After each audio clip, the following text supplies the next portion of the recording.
स्पर्धा परीक्षेच्या तयारीसाठी महाराष्ट्रातील सर्वोत्तम online platform Dnyanadeep academy Pune. महाराष्ट्रातील सर्वोत्कृष्ट शिक्षकांचे व्हिडिओ लेक्चर्स, PDF स्वरूपात नोट्स व प्रश्नपत्रिका उपलब्ध, तेही अगदी माफक फीसमध्ये। बॅच जॉईन करण्यासाठी आजच गुगल प्ले स्टोअरवरून ज्ञानदीप अकॅडमीचे ॲप डाउनलोड करा। अधिक माहितीसाठी संपर्क करा 95 11 28 04 65। नमस्कार विद्यार्थी मित्रांनो, आज परत एकदा तुमच्या भेटीला आलेलो आहे। का आलेलो आहे तर एक छोटीशी गोष्ट मला सांगायची। परीक्षा थोडी जवळ येतेय, तुम्ही परीक्षेचा टाइम टेबलचा अंदाज लावला, सगळं झालंय, पण तुमच्या लक्षात येत असेल की आता कुठेतरी काय होते, वेळेची धावपळ सुरू आहे, पळापळ सुरू आहे आणि खूप मोठ्या प्रमाणात पळापळ सुरू आहे। आणि अडचण अशी होती की या पळापळीमध्ये कुठेतरी काहीतरी हातातून निसटून जाईल असं वाटतं। आपण सगळ्यात पाठीमागे ठेवलेला जो मुद्दा आहे करंट इव्हेंट, याचं रिव्हिजन होईल का नाही हा मोठा प्रश्न आहे। इयरबुक वाचून झालंय, मॅगझिन्स वाचून झालंय, पेपरच्या कटिंग्स काढून झाल्यात आणि रिव्हिजन होईल का नाही, कारण काय असतं ते लक्षात असतं, वाचलेलं असतं, एकदा दोनदा रिव्हिजन झालेलं असतं। तर एक सायकोलॉजिकल कम्फर्ट झोन येण्यासाठी आणि टेम्परामेंट बिल्ड होण्यासाठी जर करंट इव्हेंटचं रिव्हिजन नाही झालं तर थोडंसं मन चलबिचल होतं, जे परीक्षेमध्ये जाऊन येईपर्यंत आपल्याला कम्फर्टेबल करत नाही।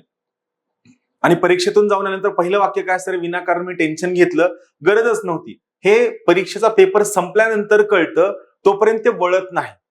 तर या ठिकाणी करंट इव्हेंटचं तुमचं रिव्हिजन व्हावं, तो कम्फर्ट झोन व्हावा, यासाठी आपल्या ज्ञानदीप अकॅडमीचा जो रेड कलरचा ऍप आहे, नाव लक्षात ठेवा, Dnyanadeep academy, DNYANADEEP, Dnyanadeep academy नावाचं एक रेड कलरचं ऍप आहे, प्ले स्टोअरवर मिळून जाईल।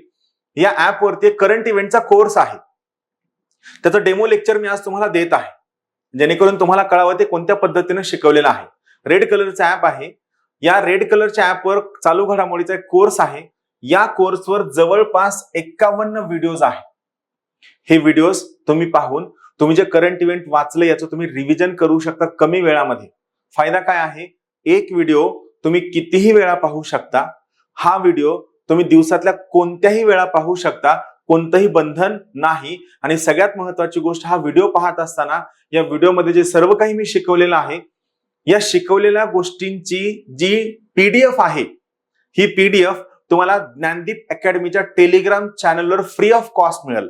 परत एकदा सांगतो, व्हिडिओसाठी फीस आहे, मात्र या व्हिडिओमधील ज्या नोट्स आहेत, ज्या PDF आहे, PPTच्या PDF आहेत त्या ऍक्च्युअली, या PPTची PDF तुम्हाला आपल्या ज्ञानदीप अकॅडमीचं जे टेलिग्राम चॅनल आहे, या टेलिग्राम चॅनलवर ही PDF free of cost available आहे। ती PDF घ्या। सो PPTच्या नोट्स PDF स्वरूपात तुम्हाला अवेलेबल आहेत आणि त्या PPTच्या नोट्स आणि PDF प्लस हे 51 व्हिडिओ जर तुम्हाला आपल्या ज्ञानदीप अकॅडमीच्या रेड कलरच्या ऍपवर पाहायचे असेल तर याला फीस आहे फक्त आणि फक्त 251 रुपये। ही फीस तुम्हाला त्याच ठिकाणी भरायची आहे, त्या ठिकाणी तुम्ही तुमचं क्रेडिट कार्ड किंवा डेबिट कार्ड किंवा गुगल पे किंवा फोन पे वापरून तुम्ही फीस पे करू शकता। थोडं त्या ऍपवर कंजेशन जास्त असल्यामुळे फीस पे करण्यासाठी थोडासा वेळ लागू शकतो, थोडासा पेशन्स ठेवा। जेव्हा इंटरनेटला गर्दी नसेल त्यावेळेस तुम्ही फीस पे करा। मात्र कमी दिवसात कमी वेळात जर तुम्हाला करंट इव्हेंटचं रिव्हिजन करायचं असेल तर हा करंट इव्हेंटचा कोर्स मला खूप फायद्याचा ठरेल। यामध्ये मी जवळपास 2019 पूर्णच्या पूर्ण ते मार्च 2020 पर्यंत करंट इव्हेंट कव्हर करण्याचा प्रयत्न केलेला आहे आणि खूप सर्व विद्यार्थ्यांनी जॉईन केलेला आहे। तुम्हाला सुद्धा फायदा होईल। फक्त कोणत्या पद्धतीनं कव्हर केलेलं आहे हे पाहण्यासाठी तुम्ही हा डेमो व्हिडिओ पहा व सोबतच त्या अगोदर आपल्या ज्ञानदीप अकॅडमीचं जे टेलिग्राम चॅनल आहे, या चॅनलवरची PDF डाउनलोड करून त्याचा कंटेंट तुम्ही पाहू शकता, तुम्हाला नक्की फायदा होईल। त्याला तुम्ही झेरॉक्सही काढू शकता, त्यावर अकॅडमीचं कोणत्याही प्रकारचं बंधन नसेल। तर सर्वांना परीक्षेसाठी खूप खूप शुभेच्छा आणि करंटचं रिव्हिजन करा। धन्यवाद, थँक्यू। नमस्कार विद्यार्थी मित्रांनो, आपल्या करंट इव्हेंटची बॅच सुरू झाली आहे। तुमचा रिस्पॉन्स पण मिळतोय, तुम्हाला लेक्चर्स आवडतात हे ऐकून खूप छान वाटलं।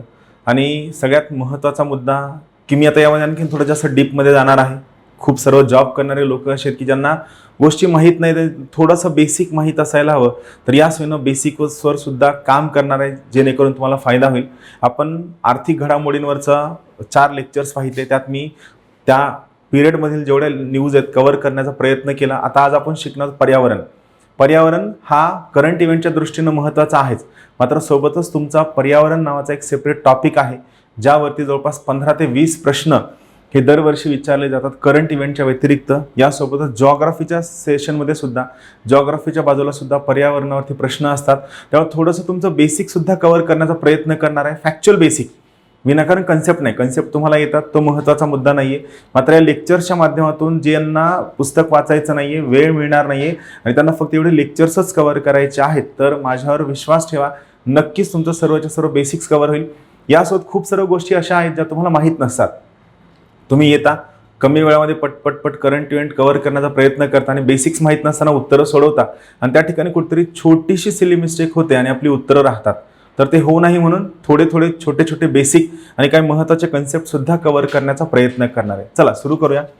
सर्वात पहिली महत्त्वाची न्यूज आहे जागतिक हवामान बदल परिषदेबद्दल. जागतिक हवामान बदल परिषदेबद्दल. या जागतिक हवामान बदल परिषदेबद्दलची महत्त्वाची न्यूज अशी आहे की याची जी कॉन्फरन्स ऑफ पार्टीज COPचा फुल फॉर्म लक्षात ठेवा. COPला कॉन्फरन्स ऑफ पार्टीज असं म्हणलं जातं.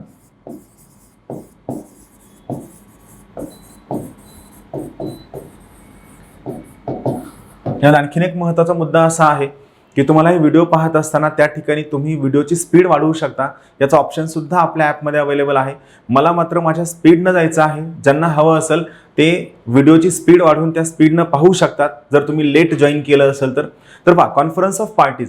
आता आपण काय करूया, 2019ची जी कॉन्फरन्स ऑफ पार्टीज आहे ही COP ही माद्रिदमध्ये असणार आहे, जे स्पेनमधलं ठिकाण आहे. मग सर्वात पहिली जी कॉन्फरन्स ऑफ पार्टीज होती ही कुठं घडली, ही बर्लिनमध्ये घडली, जे जर्मनीमधलं ठिकाण आहे 1995ला. तर दोन बेसिक मुद्दे आपले क्लिअर झाले. पण सगळ्यात महत्त्वाची गोष्ट कॉन्फरन्स ऑफ पार्टीज काय आहे नेमकं, तर यात छोटासा मुद्दा आहे लक्षात ठेवा. 1992ला ब्राझीलमधील रिओ दी जानेरिओ या शहरामध्ये United Nations Conference on Environment and development UNCED United Nations Conference on Environment and development यांची एक अत्यंत महत्त्वाची परिषद पार पडली. कुठं पडली? रिओ डी जानेरिओ या शहरामध्ये. बरोबर आहे, रिओ डी जानेरिओ.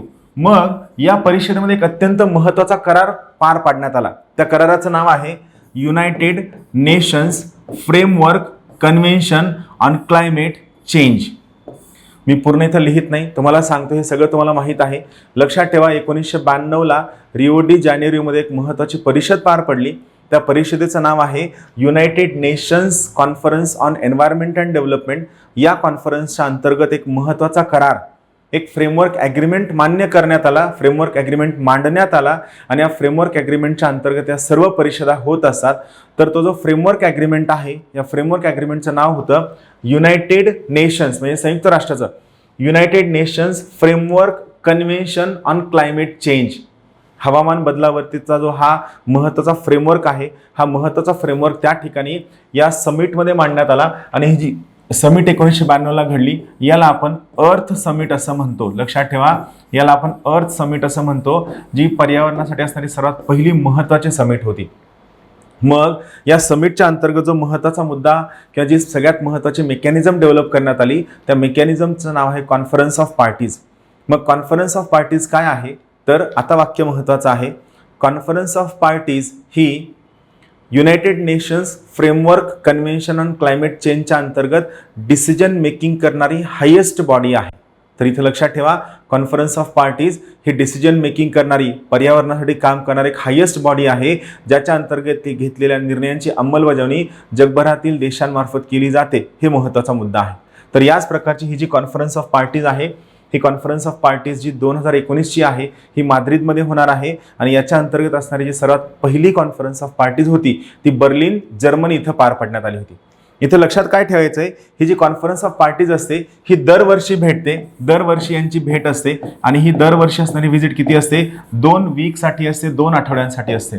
लक्षात ठेवा, कॉन्फरन्स ऑफ पार्टीजची जी मीटिंग आहे ही दरवर्षी असते आणि दरवर्षीची ही मीटिंग जवळपास 2 आठवड्यांसाठी असते. त्यामुळे महत्त्वाचं आहे. आता मी काय करतो, तुम्हाला महत्त्वाचा मुद्दा तर सांगतो, फक्त तुम्हाला माहीत असावं म्हणून मी तुम्हाला या ठिकाणी या कॉन्फरन्स ऑफ पार्टीज मधले काही एक महत्त्वाचे कन्सेप्ट आहेत, काही महत्त्वाचे लँडमार्क वर्ष आहेत की ज्यांच्यावरती खूपदा प्रश्न आलाय आणि जे कुठेतरी तुमच्या पण विस्मृतीत गेलेले आहेत किंवा कुठेतरी इयरबुक किंवा या सगळ्या गोष्टींमध्ये सुद्धा हे मुद्दे येत नाहीत. आणि काय जर दिलं ते एवढा जास्त पसारा दिलेला असतो की ते सगळं वाचणं शक्य होत नाही. त्यामुळे काही महत्त्वाच्या कॉन्फरन्स ऑफ पार्टीज आणि त्यांचे जे काही महत्त्वाचे डेटा किंवा जे महत्त्वाचे वर्ष किंवा त्यांचे जे लँडमार्क जजमेंट्स आहेत, हे जजमेंट्स तुम्हाला काय करतो की करून सांगतो. सुरू करूया. का सगळ्यात महत्त्वाची कॉन्फरन्स ऑफ पार्टी जर आपल्याला लक्षात ठेवायची असेल, मी प्रत्येकीसाठी एक सगळा सांगतो. तर सर्वात पहिली महत्त्वाची कॉन्फरन्स ऑफ पार्टीज आपण तिसरी समजू शकतो, COP3. मी जे सर्व सांगणार आहे हे सगळं पाठ करण्याची गरज नाही, फक्त इथे काय लक्षात ठेवायचं की त्या प्रत्येकाचं महत्त्व. तर कॉन्फरन्स ऑफ पार्टीची तिसरी आहे ही 1997ला पार पडली आणि यामध्ये एक अत्यंत महत्त्वाचा प्रोटोकॉल जो क्योटो प्रोटोकॉल म्हणून फेमस आहे, हा क्योटो प्रोटोकॉल पास झाला. क्योटो प्रोटोकॉल तर तुम्हाला सर्वांना माहित असेल क्योटो प्रोटोकॉल. मग या क्योटो प्रोटोकॉलचा सिग्निफिकन्स काय आहे तर लक्षात ठेवा, क्योटो प्रोटोकॉलने कार्बन मार्केटचं फाउंडेशन घातलं, कार्बन मार्केटचा पाया घातला. कार्बन मार्केट म्हणजे काय, इथं सिंपल कन्सेप्ट आहे. जगभरामध्ये हे जे वातावरण बदल झाले याचा फटका सर्वांना बसतोय. मात्र हे वातावरण बदल ज्या गॅसमुळे होतोय त्याचं नाव आहे कार्बन डायऑक्साईड किंवा ग्रीन हाऊस गॅसेस. आणि या ग्रीन हाऊस गॅसेसचं इमिशन मात्र सर्वात जास्त कोणी केलं असेल तर ते आहे औद्योगिकरित्या एकदम विकसित देश, जसं की अमेरिका असेल, फ्रान्स असेल, जर्मनी, इटली, इंग्लंड, ज्यांच्यामध्ये अगोदर औद्योगिक क्रांतीसाठी सुरुवात झाली. या देशांनी सर्वात जास्त ग्रीन हाऊस गॅसेसचं इमिशन करून सध्याची परिस्थिती आणलेली आहे. मग असं जर म्हणलं गेलं तर मग आता सर्वात मोठी जबाबदारी सुद्धा या विकसित देशांची आहे. म्हणजे विकसित देशांची जबाबदारी काय आहे तर त्यांनी ग्रीन हाऊस गॅसेसचं, हरितगृह वायू ज्यांच्यामुळं आपल्या वातावरणातील तापमान वाढतं, या हरितगृह वायूंचं जे इमिशन आहे ते इमिशन कमी करावं ही यांची जबाबदारी आहे. मात्र जर ग्रीन हाऊस गॅसेसचं उत्सर्जन कमी करायचं असेल तर तुम्हाला उद्योगधंदे बंद करावे लागतील. आणि जर उद्योगधंदे बंद करायचे झाले तर त्या ठिकाणी सरळ सरळ तुमच्या GDPवर परिणाम होणार आहे, बेरोजगारीवर परिणाम होणार आहे, प्रादेशिक विकासावर परिणाम होणार, या सर्वच्या सर्व घटकांवर परिणाम होणार आहे. आणि जर या सर्व घटकांवर परिणाम होणार असेल तर ऑटोमॅटिकली त्या ठिकाणी आपल्याला उद्योगधंदे बंद करून जमणार नाही, मग यांची तयारी नसते.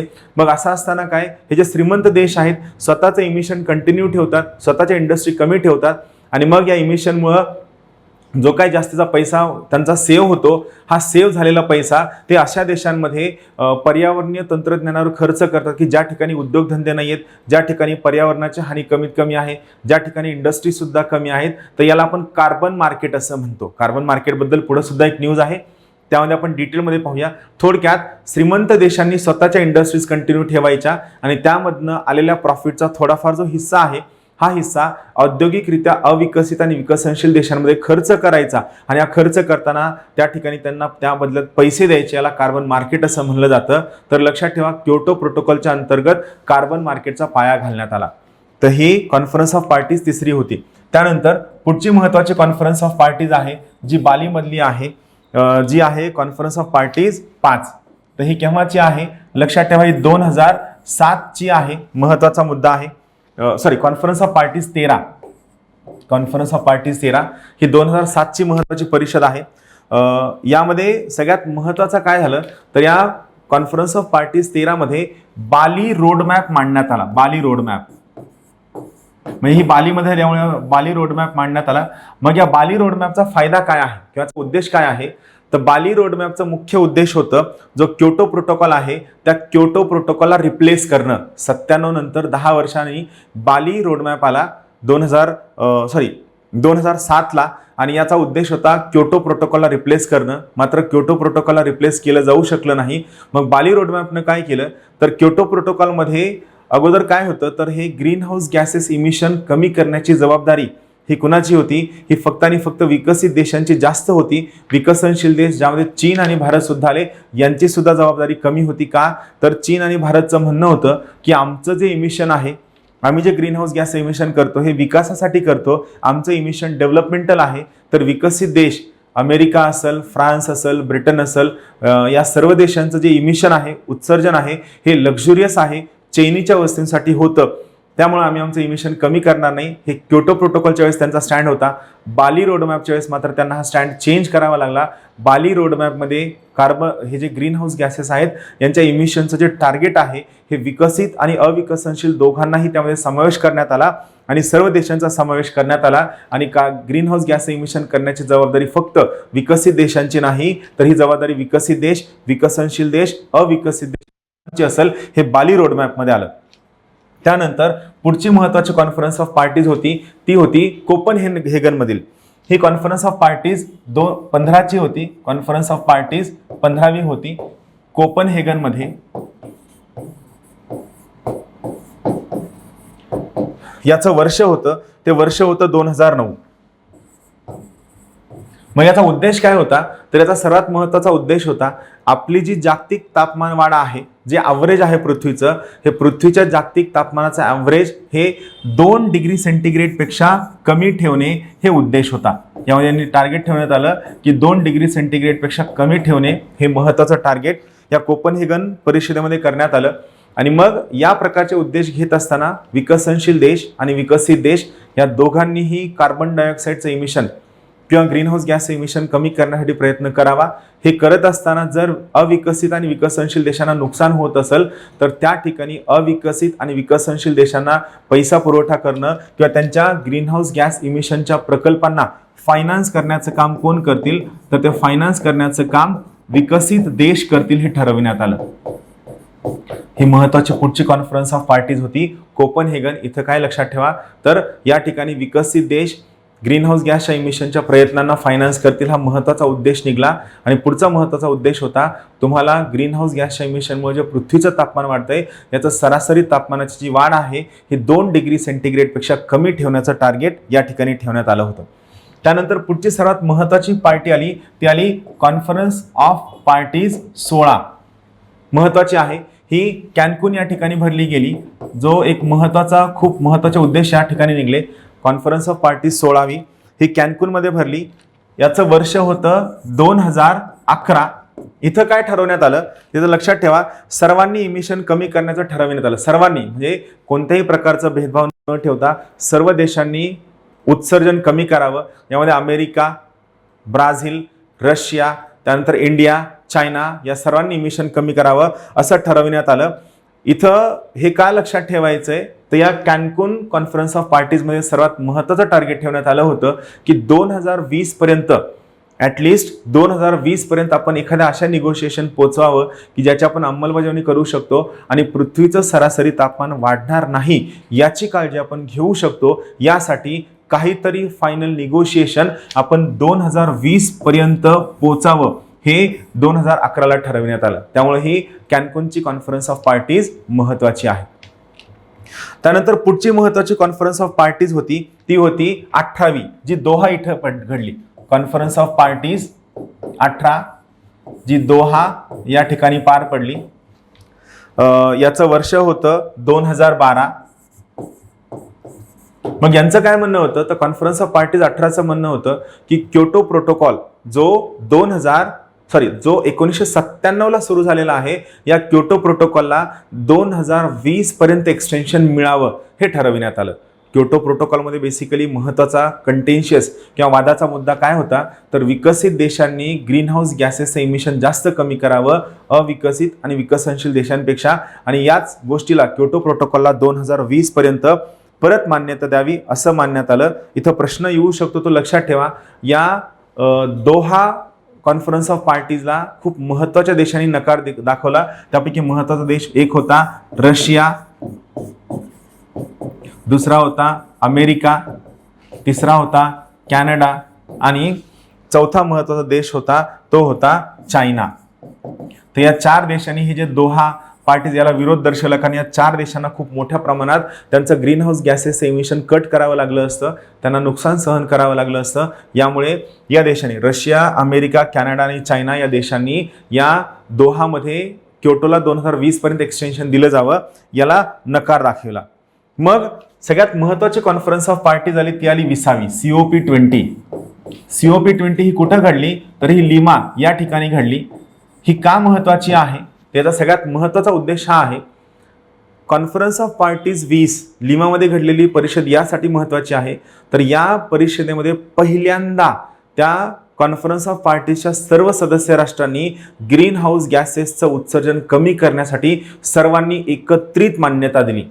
त्यामुळे ही महत्त्वाची आहे. परत एकदा सांगतो कॉन्फरन्स ऑफ पार्टीज 20 जी लिमा इथं पार पडली. या परिषदेमध्ये पहिल्यांदा सर्वांनी मिळून एकत्रितपणे ग्रीन हाऊस गॅसेसच्या इमिशन कमी करण्याला मान्यता देण्यात आली. त्यामुळे ही अत्यंत महत्त्वाची परिषद आहे, जी 20वी होती आणि ही 2014 साली पार पाडली. 2014. या ठिकाणी या सर्व कॉन्फरन्सेस आहे त्यांचं वर्ष मी सांगतोय, लक्षात ठेवायची गरज नाही किंवा एवढ्या सर्व कॉन्फरन्सेस लक्षात ठेवण्याची गरज नाही. फक्त तुम्हाला हे माहीत असावं, कारण पर्यावरण हा टॉपिक तुम्हाला मेन्सला सुद्धा आहे आणि एकदा जर काही बॅकग्राऊंड तुमचं क्लिअर झालं ऑटोमॅटिकली लक्षात येतं. पुस्तकामध्ये एवढा सर्व डेटा दिलेला असतो की ते सर्व लक्षात ठेवणं शक्य नसतं आणि त्यातला कोणता क्रक्स महत्त्वाचा आहे हे सुद्धा लक्षात ठेवणं शक्य नसतं. त्यामुळे हे मी तुम्हाला सांगत आहे. त्यानंतर सध्या जी चर्चा होती, तुम्हाला आठवत असेल की डोनाल्ड ट्रम्प हे पॅरिस ॲग्रीमेंटमधनं बाहेर पडले आणि जो बिडेन जेव्हा निवडून आले त्यावेळेस त्यांनी परत एकदा सांगितलं की पॅरिस ॲग्रीमेंट ही मानवतेच्या दृष्टीनं अत्यंत महत्त्वाचा असा करार आहे. या करारामधनं अमेरिकाच काय पण या जगभरामधील कोणताही देश बाहेर पडू शकत नाही, कोणताही देश स्वतःची जबाबदारी झटकवू शकत नाही. तर मग हा पॅरिस ॲग्रीमेंट नेमका झाला केव्हा, काय लक्षात ठेवायचं, काय काय महत्त्वाचे लँडमार्क आहेत, क्योटो प्रोटोकॉल, बाली रोडमॅप, हे सर्व शब्द लक्षात ठेवा जे महत्त्वाचे आहेत. तर या ठिकाणी आता पुढचं महत्त्वाचं काय, पॅरिस ॲग्रीमेंट जे सध्या चर्चेमध्ये आहे. मग हे पॅरिस ॲग्रीमेंट केव्हा घडलं तर लक्षात ठेवा, हे थोडं महत्त्वाचं आहे. कॉन्फरन्स ऑफ पार्टीज 21वी ही पॅरिस या ठिकाणी पार पडली. पॅरिस जी फ्रान्सची राजधानी आहे. मग इथं काय लक्षात ठेवायचंय तर ही 2015 साली पार पडली. 2015 म्हणजे जवळपास 20 वर्षानंतर. इथं काय लक्षात ठेवायचं, सर्व देशांनी पॅरिस कराराला मान्यता दिलेली आहे, पॅरिस ॲग्रीमेंट. मग पॅरिस करार काय म्हणतं तर हे म्हणतं की ग्लोबल वॉर्मिंग जर आपल्याला कंट्रोलमध्ये आणायची असेल तर आपल्या प्री इंडस्ट्रियल लेवलला जे टेम्परेचर होतं त्याच्या 2 डिग्री सेंटीग्रेडने तापमान कमी करावं. औद्योगिकीकरणाच्या अगोदरचं जे तापमान आहे, औद्योगिकीकरणाच्या अगोदर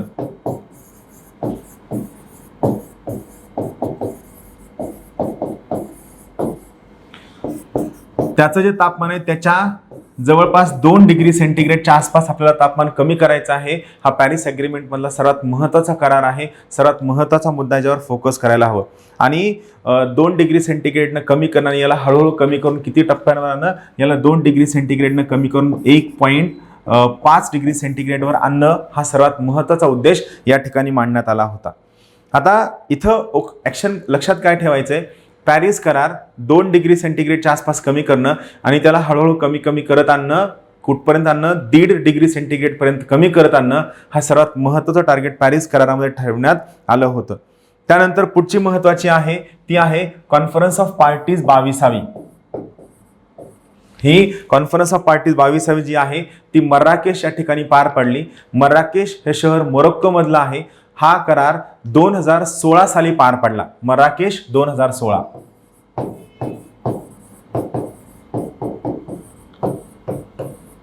मर्राकेश करार 2016 मध्ये पार पडला. आता या मर्राकेशमध्ये खूप महत्त्वाच्या बाबी पार पडल्या. काय तर सगळ्यात महत्त्वाची गोष्ट या ठिकाणी मर्राकेश ऍक्शन प्रोक्लेमेशन घोषित करण्यात आलं. मर्राकेश ऍक्शन प्रोक्लेमेशन म्हणजे काय, उद्घोषणा.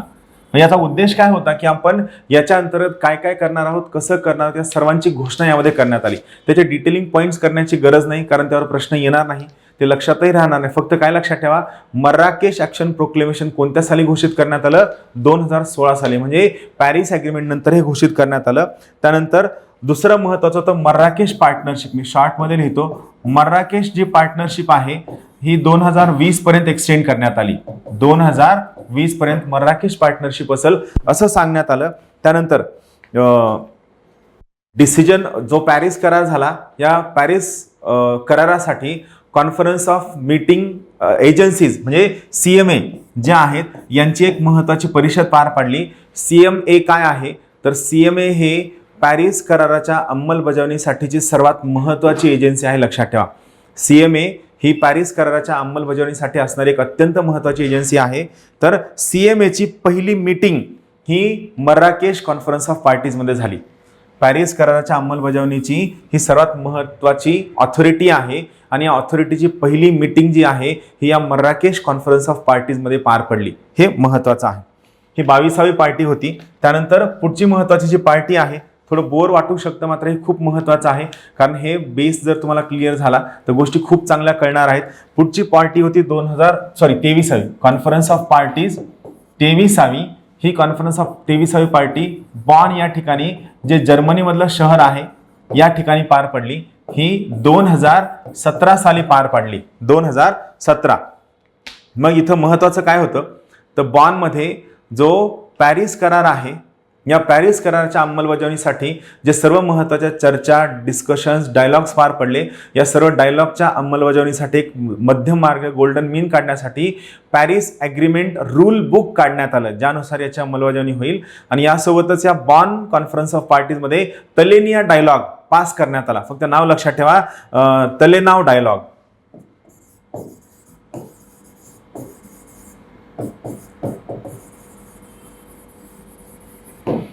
हा पास करण्यात आला. ही आहे महत्वाची कॉन्फरन्स ऑफ पार्टीज 23वी. त्यानंतर पुढची 24वी जी आहे ती कोटवाईल या ठिकाणी पार पडली. कोटवाईल जे शहर पोलंडमध्ये आहे, कोटवाईल या ठिकाणी पार पडली जे पोलंडमध्ये आहे. यामध्ये काय आहे, त्यामध्ये या पॅरिस ॲग्रीमेंटच्या अंतर्गतचा जो सर्वात महत्त्वाचा करार आहे, या कराराच्या अंतर्गतचा सर्वात महत्त्वाचा आर्टिकल जे आहे ते आर्टिकल 6. त्या आर्टिकल 6च्या अंतर्गत जे कार्बन मार्केट आहे, हे कार्बन मार्केटच्या डेव्हलपमेंटवर प्रकाश पाडण्यात आल्याने कार्बन मार्केटचा गैरवापर होता कामा नये. काय होतं याचं हे महत्त्वाचं टार्गेट ठेवण्यात आलं. कोटवाईल, पोलंड, आर्टिकल 6. इथं उद्देश काय आहे तर उद्देश आहे कार्बन मार्केटची डेव्हलपमेंट करणं आणि आपलं जे टेम्परेचर आहे हे कमीत कमी लेवलला आणून ग्लोबल वॉर्मिंग कमी करण्याचा उद्देश यामध्ये ठेवण्यात आला. त्यानंतर पुढची जी परिषद होती ती होती कॉन्फरन्स ऑफ पार्टीज 25वी, जी कुठं पार पडली, माद्रिदमध्ये पार पडली, स्पेनमध्ये. मग या ठिकाणी पॅरिस कराराच्या अंतर्गत 2 महत्त्वाच्या अपेक्षा ठेवण्यात आलेल्या आहेत. 2 महत्त्वाच्या अपेक्षा काय आहेत तर लक्षात ठेवा. आता हे सगळ्यात महत्त्वाचं जे मी तुम्हाला सांगणार आहे, IPCC याने 2 महत्त्वाच्या अपेक्षा ठेवलेल्या आहेत. IPCCचा फुल फॉर्म तुम्हाला माहित असेल, inter governmental panel on Climate change. IPCC यांनी 2 महत्त्वाचे उद्दिष्ट ठेवलेले आहेत. थोडं फॅक्च्युअल आहे म्हणून तुम्हाला वाचून दाखवतो. तर ग्लोबल वॉर्मिंग जे आपलं पृथ्वीचं सरासरी टेम्परेचर आहे, हे सरासरी टेम्परेचर 1.5 डिग्री सेंटीग्रेड पेक्षा कमी आणण्यासाठी ग्रीन हाऊस गॅसेसचं जे इमिशन आहे हे 2030 पर्यंत अर्ध्याने कमी करावं लागेल, जेणेकरून 2050 पर्यंत ग्रीन हाऊस गॅसेसचं इमिशन हे नेट झिरोकडे येईल. म्हणजे जेवढा आपण ॲब्झॉर्ब करतोय तेवढा आपण इमिट करतोय असं होईल. पहा, परत एकदा सांगतो, IPCCने सांगितलेलं आहे कॉन्फरन्स ऑफ पार्टीज 25 मध्ये की आपल्याला ग्लोबल वॉर्मिंग जर कंट्रोलमध्ये आणायची असेल तर आपल्याला आपल्या पृथ्वीचं जे सरासरी तापमान आहे हे सरासरी तापमान 1.5 डिग्री सेंटीग्रेडच्या खाली आणायचं आहे. अगोदर 2 होतं, ते 1.5 डिग्री सेंटीग्रेडच्या खाली आणायचं आहे. आणि याच्या खाली जर आणायचं असेल तर 2 महत्त्वाचे उद्दिष्ट करावे लागतील. पहिलं उद्दिष्ट आहे 2030 पर्यंत आपल्याला ग्रीन हाऊस गॅसचं इमिशन हे अर्ध्याने कमी करावं लागेल. जर आपण 2030 पर्यंत ग्रीन हाऊस गॅसेसचं इमिशन अर्ध्याने कमी केलं तर या रिपोर्टनुसार 2050 पर्यंत ग्रीन हाऊस गॅसेसचं इमिशन काय होईल, हे नेट 0 पर्यंत येईल. म्हणजे जेवढा आपण रिलीज करतोय तेवढा आपण ॲब्झॉर्ब करू. नेट 0 असेल तर या ठिकाणी आपलं टेम्परेचर 2 डिग्री सेंटीग्रेडच्या खाली येईल आणि या ठिकाणी आपण ते जवळपास 1.5 डिग्री सेंटीग्रेडच्या खाली आणण्यासाठी प्रयत्नबद्ध असणार आहोत. आणि सगळ्यात महत्त्वाची गोष्ट, या प्रकारच्या गोष्टींची अंमलबजावणी करण्यासाठी जगभरातील सर्व सदस्य राष्ट्रांनी स्वतःचे नॅशनल प्लॅन क्रिएट करायला हवे आणि नॅशनल प्लॅनच्या अंतर्गत त्यांनी स्वतः या ठिकाणी काम करायला, जर त्यांनी काम केलं तर त्यासाठी ग्रीन हाऊस गॅस इमिशन नक्की कमी होईल, हा उद्देश आहे. इथं आपण स्वतः या पद्धतीनं ग्रीन हाऊस गॅसेसचं इमिशन कमी करण्यासाठी एक महत्त्वाचं पॉलिसी राबवलेली आहे. त्याचं नाव आहे इंटेंडेड नॅशनली डिटरमिन्ड कॉन्ट्रीब्युशन्स. इंटेंडेड म्हणजे काय, जाणीवपूर्वक. नॅशनली म्हणजे राष्ट्रीय देशांनी. डिटरमिन ठरवलेले कॉन्ट्रीब्युशन म्हणजे ग्रीन हाऊस गॅसचं इमिशन करण्यासाठी सर्व सदस्य राष्ट्रांनी जाणीवपूर्वक स्वतः जे नॅशनल टार्गेट ठेवलेले आहेत, स्वतःचे राष्ट्रीय गोल ठेवलेले आहेत, जेणेकरून या नॅशनल गोल किंवा राष्ट्रीय गोलच्या आधारे आपण पॅरिस करारामध्ये मदत करू शकतो, जागतिक तापमानवाढ कमी करण्यासाठी मदत करू शकतो. त्याचा महत्त्वाचा उद्देश आहे, याला आपण INDC intended nationally determined contribution असं म्हणतो, ज्यामध्ये प्रत्येक देशाने स्वतःचा क्लायमेट चेंजचा प्लॅन स्वतः बनवायचा आहे आणि या क्लायमेट चेंजच्या प्लॅनच्या अंतर्गत त्या ठिकाणी या सर्व बाबींची अंमलबजावणी करण्यासाठी स्वतः काम करायला हवं. आणि याच्या अंमलबजावणीसाठी भारताने स्वतः एक महत्त्वाचा प्लॅन आणला होता, ज्याचं नाव आहे NAPCC. म्हणजे काय? National action plan on Climate change. हा भारताचा स्वतःचा प्लॅन आहे. या प्लॅनच्या अंतर्गत भारत स्वतः 8 महत्त्वाचे नॅशनल प्लॅन फॉलो करतो. National mission on water efficiency, national mission on Himalayan ecosystem, national mission for solar energy, या सर्व प्रकारचे नॅशनल मिशन्स आहेत. National action plan on Climate change, ज्याच्या अंतर्गत 8 महत्त्वाचे टार्गेट्स आपण यामध्ये ठेवलेले होते, हे लक्षात ठेवा. तर ही आपली कॉन्फरन्स ऑफ पार्टीज किती होती? ही होती 25वी कॉन्फरन्स ऑफ पार्टीज होती. तर पहिलं काय होतं इथं लक्षात घ्या, मी रिव्हिजन थोडं करतो. कॉन्फरन्स ऑफ पार्टीज 25वी IPCCचा उद्देश आहे 1.5 डिग्री सेंटीग्रेडच्या खाली तापमान आणायचे. यासाठी 2030 पर्यंत ग्रीन हाऊस गॅसेसचं इमिशन आपल्याला अर्ध्याने कमी करायचंय, जेणेकरून 2050 पर्यंत ग्रीन हाऊस गॅसेसचं इमिशन नेट 0पर्यंत पोहोचणार आहे. त्यामध्ये हा पहिला मुद्दा झाला. यातला आणखी एक दुसरा महत्त्वाचा मुद्दा आहे. तो दुसरा महत्त्वाचा मुद्दा आहे तो आहे आर्टिकल 6चं ॲनालिसिस करणं, आर्टिकल 6ला नेल डाऊन करणं, आर्टिकल 6चा गैरवापर होता कामा नये याची काळजी घेणं, आर्टिकल 6चं गैरवापर होता कामा नये. आणि तिसरा महत्त्वाचा मुद्दा आहे ग्रीन क्लायमेट फंड. तुम्हाला आठवत असेल ग्रीन क्लायमेट फंड. या ग्रीन क्लायमेट फंडच्या अंतर्गत सर्व जे श्रीमंत सदस्य राष्ट्र आहेत यांनी जगभरातील सर्व सदस्य राष्ट्रांमध्ये या पद्धतीनं ग्रीन हाऊस इमिशनवरती काम करण्यासाठी जगभरातील सर्व सदस्य राष्ट्रांना आर्थिक मदतीची घोषणा केलेली आहे. आणि आर्थिक मदतीच्या घोषणेच्या अंतर्गत त्यांनी $100 बिलियन $100 बिलियन फंड उभा केला होता. तर $100 बिलियन फंड आता कमी पडू शकतो. तर या ठिकाणी हा जो $100 बिलियन फंड आहे हा आपण कसा मॅनेज करू शकतो, काय करू शकतो आणि याला आपण परत कसं वाढवू शकतो, आजच्या गरजांनुसार कसं बदलवू शकतो हे बघणं गरजेचं आहे. यामध्ये आणखी एक मुद्दा सांगतो की नॉर्वे आणि जर्मनी, परत या 2 देशांची नावं सांगतो. नॉर्वे आणि जर्मनी या दोनही देशांनी या ग्रीन क्लायमेट फंडच्या अंतर्गत स्वतःचं कॉन्ट्रीब्युशन वाढवण्याचं प्रॉमिस केलेलं आहे, हे लक्षात ठेवा. चालेल. आता मी काय करतो 2 मिनिटात या सर्व कॉन्फरन्स ऑफ पार्टीचं रिव्हिजन करतो. मग आपण काय करूया, एकदा रिव्हिजन बघूया. चला. 1992ला मगाशी मी तुम्हाला सांगितलं 1992ला United Nations Conference on Environment and Development यांच्या अंतर्गत एक परिषद पार पडली, ज्याला आपण रिओ समिट किंवा अर्थ समिट असं म्हणतो. या अर्थ समिटच्या अंतर्गत एक महत्त्वाचा ॲग्रीमेंट करार झाला, United Nations Framework Convention on Climate change. आणि या करारानुसार काय करण्यात आलं, एक कॉन्फरन्स ऑफ पार्टीज जी या ॲग्रीमेंटची सर्वात महत्त्वाची डिसिजन मेकिंग बॉडी आहे त्यांच्या अंतर्गत अंमलबजावणी सुरू झाली. मग एक महत्त्वाचा मुद्दा, तर महत्त्वाची कॉन्फरन्स ऑफ पार्टीज 3 1997ची आहे, ज्याच्या अंतर्गत क्योटो प्रोटोकॉल मांडण्यात आला आणि उद्देश होता की या ठिकाणी ग्रीन हाऊस गॅस इमिशन कमी करणं. क्योटो प्रोटोकॉल हा कार्बन मार्केटचा पाया ठरला, कार्बन मार्केटचं फाउंडेशन ठरलं. त्यानंतर पुढचं होतं कॉन्फरन्स ऑफ पार्टीज 13 2007 मध्ये बाली रोडमॅप मांडण्यात आला. याचा उद्देश होता त्या ठिकाणी क्योटो प्रोटोकॉलला रिप्लेस करणं. आणि बाली रोडमॅपमध्ये विकसित देशांसोबतच अविकसनशील आणि विकसनशील देशांवर सुद्धा त्या प्रकारचं ग्रीन हाऊस गॅसच्या इमिशनचं टार्गेट मांडण्यात आलं. कॉन्फरन्स ऑफ पार्टीज 15 कोपनहेगनमध्ये आली 2009ला. 2 डिग्री सेंटीग्रेडने टेम्परेचर कमी करणं आणि या ठिकाणी ह्या उपाययोजना करत असताना जे विकसनशील देश आहेत या विकसनशील देशांना विकसित देशांनी फायनान्स करणं हे कोपनहेगन परिषदेचं उद्दिष्ट होतं. त्यानंतर आली कॅन्कुन परिषद 2011-2020 पर्यंत क्योटो प्रोटोकॉल एक्सटेंड करावा आणि 2020 पर्यंत आपण काहीतरी निगोशिएशन पर्यंत पोचावं हे उद्दिष्ट होतं. त्यानंतर कॉन्फरन्स ऑफ पार्टीज 2018 यामध्ये उद्देश होता की श्रीमंत देशांनी जास्त इमिशन कमी करावं. 2012 आणि रशिया, अमेरिका, कॅनडा, चायना यांनी याला खूप मोठ्या प्रमाणात नकार दिला.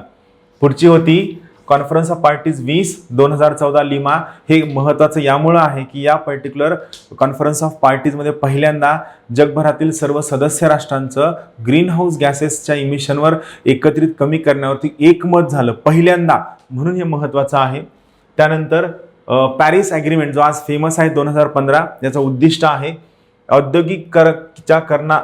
इंडस्ट्रियलायझेशनच्या अगोदरचं जे टेम्परेचर आहे त्याच्यात 2 डिग्री सेंटीग्रेड पर्यंत आपण आपलं पृथ्वीचं सरासरी तापमान कमी करायचं आणि हे हळूहळू कमी करत असताना त्याला 1.5 डिग्री सेंटीग्रेड पर्यंत कमी करायचं.